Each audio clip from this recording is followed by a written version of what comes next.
Ayan na naman si Ringo. Routine attack. Routine attack. Hindi na naman siya mapakalis. Sige lang.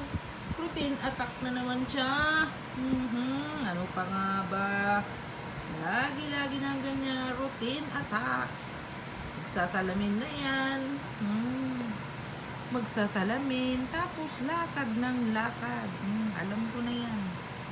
Kaninang umaga kasi, hindi siya nag-routine. Dahil hindi siya naka-routine pupi.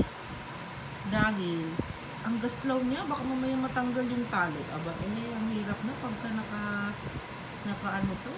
nakapalag. Naku, mahirap pa uwiin. So, routine attack na naman. Ayan, hingal-hingal siya. Mamaya ng konti, sasalamin na yan.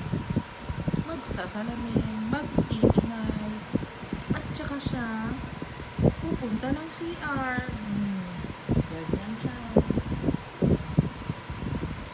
Yan talaga sa Ringo. Alam mo na ang style niya. Alam ko na yan. Ganyan yan.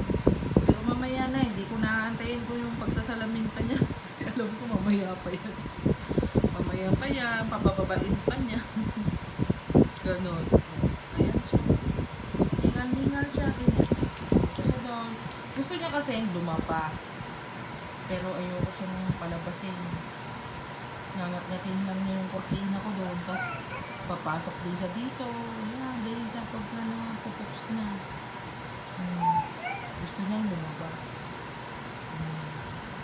Tapos doon muna siya. Pahinga ng konti. Tapos mamaya gigisinin niya yung kukulitin niya. Ganyan sa Ringo. Ayan. Pero mamaya pa yan. Kaya hindi ko na maaantay.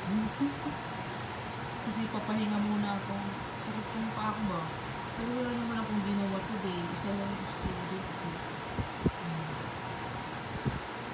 Ayan. Naantay pa niya bumaba yung kanyang pupiks. Kanyang pups. Gusto niya kasi pumunta doon. Gusto niya pumunta doon sa labas. Tapos pasok din.